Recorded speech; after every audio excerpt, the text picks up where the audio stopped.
estuvieron, es decir, empiezas a buscar culpables y a no encontrar y no rastrear las razones profundas de la represión y, diríamos, del encarcelamiento de cientos de miles, ¿verdad? O de miles de 1968.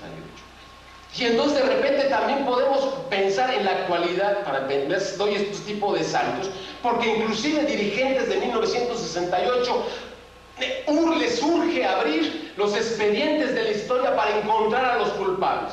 Y de repente entonces dijo, vamos a castigar a Echeverría por ser el culpable. Y de repente entonces todas las relaciones sociales, todas las realidades sociales, toda la expansión del capital, del poder, de la dominación, esos contenidos sociales en las palabras desaparecen o las desaparecen. Y entonces la Fiscalía de Gobernación, de la Procuraduría General de Gobernación, vamos a abrir los expedientes para estudiar y explicar los actos genocidiarios, ¿verdad? Yo le adiciono los diarios, porque la historia genocidiaria de 1968 también se liga a otra constelación que es la historia de los países coloniales. Y entonces trato de decir con esto que de alguna manera estamos dominados también por los discursos que de alguna manera se expresan en los grandes medios de comunicación, en las grandes conmemoraciones.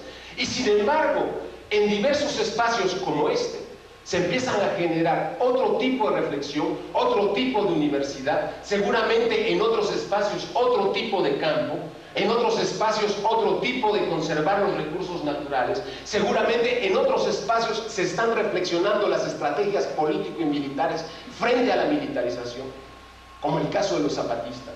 Es decir, los cuarteles no se ponen por azar, están allí, están creciendo la militarización de la zona chiapaneca, pero no únicamente. Demos una vueltecita por Oaxaca a 300, 400 kilómetros y veamos la historia del borrón y cuenta nueva. Es decir, borraron atrás de la Oaxaca museográfica, folclórica, artesanal, bellísima, la habían vaciado de sus realidades sociales y de repente parecía que no pasaba nada, Manuel.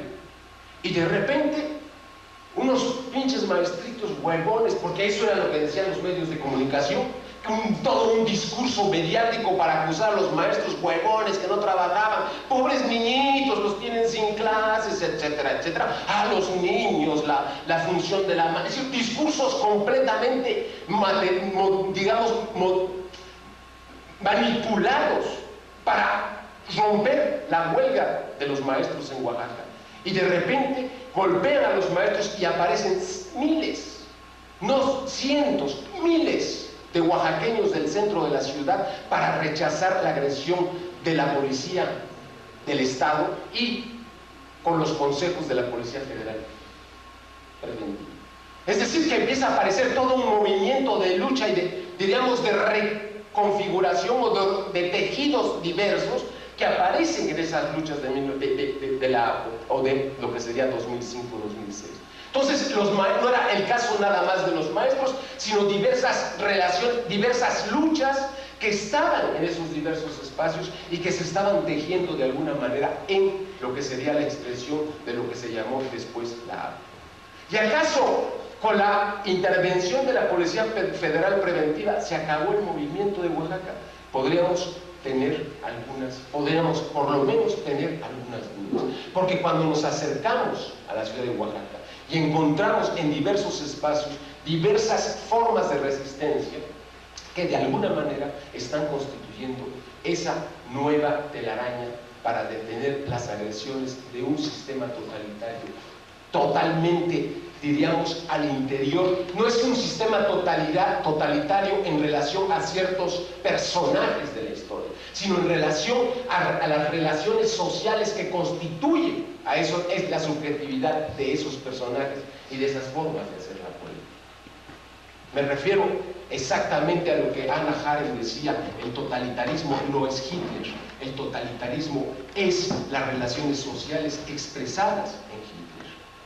Es decir, que en estos momentos o en estos instantes no es el problema de Ulises Ruiz, sino quienes están en el tejido y en las redes y las formas de organización de Ulises Ruiz, porque si lo ligamos entonces al señor Calderón y en relación a la constelación precedente del fraude electoral, y si después nos imaginamos todo lo que podía saber Ulises Ruiz, y algunos telefonazos con Marín, etcétera, etcétera. Es decir, que podemos encontrar toda una organización también de discursos y de acciones en relación a una serie de movimientos y de luchas sociales. Y a veces, aunque parezca ya anacrónico, movimientos revolucionarios. Muchas gracias.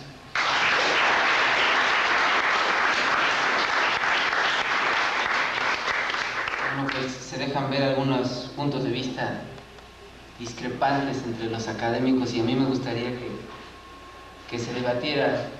Yo creo que... Bueno, yo creo que realmente no he tenido mucho conocimiento así teórico acerca del movimiento del 68, pero en unión con otros compañeros, bueno, decidimos hacer, bueno, no teníamos muchos elementos, ¿no?, que están a nuestro alcance. Decidimos hacer pues, no sé, no sé si esta imagen 68, igual que surgían, bueno, creo que la plasman en la Olimpiada, son los olímpicos, y la lanzan en contra de la, bueno, no sé bien la historia de la verdad, pero no sé bien, porque estuve leyendo mucho acerca del movimiento, estuve viendo pues algunas posiciones políticas, no sé, algunos literarios, Octavio Paz, pero a mí lo que siempre me he podido observar aquí, al menos en la universidad, y como lo hemos dibujado a algunos de mis compañeros, es que sí, dice el compañero que es ir más allá del diálogo, pero yo siento que primordialmente lo tratamos de dibujar acá, es que sí hace falta un diálogo, no tanto de, o sea, sí se complementa, ¿no?, el diálogo político, pero creo que también nos hace falta fortalecer esas relaciones que son como personales, ¿no?, de amistades, de ayuda, de apoyo, o sea, considerar quizá al compañero como un amigo, ¿no?, y establecer otro tipo de relación que va más allá de un interés político, que a veces puede ocasionar, desde mi punto de vista, como que ciertos grupos, ¿no?, y los veo incluso aquí en la misma facultad, que cierto grupo se considera intelectual, cierto grupo se considera pues, el esteta, no sé, y que nunca establecen ni siquiera un diálogo, ni de, vaya, ni siquiera de amistad, ¿no?, de, oye, ¿qué te pasa? ¿Qué veo así? ¿Qué tienes? ¿No? Nada. No se preocupa uno ni siquiera por el compañero que está al lado. Entonces, no nos inspiramos para hacer esto. Y creo que...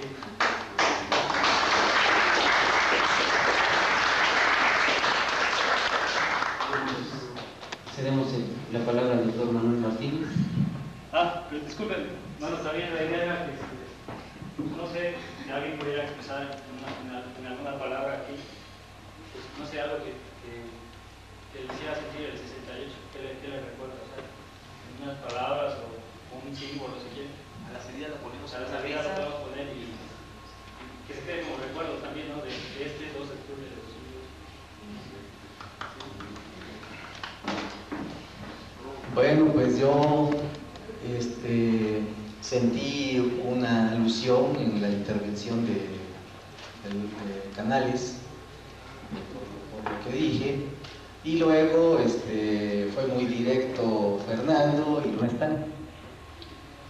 Y luego dije, los universitarios hemos participado a título personal o formando parte de pequeños grupos, sin tener una representación institucional.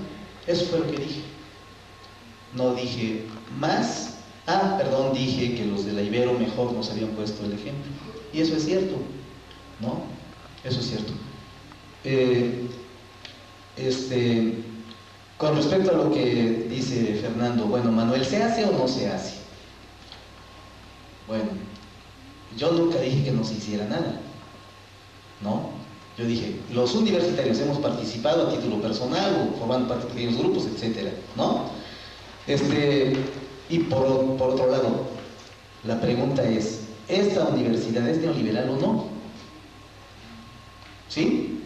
Digo, para ponernos un poquito de acuerdo, porque mis afirmaciones tienen que ver con lo que la mayoría podemos apreciar. ¿Cuál es la práctica ¿Cuál es la práctica que se ejerce en la Universidad Autónoma de Puebla por parte de nosotros?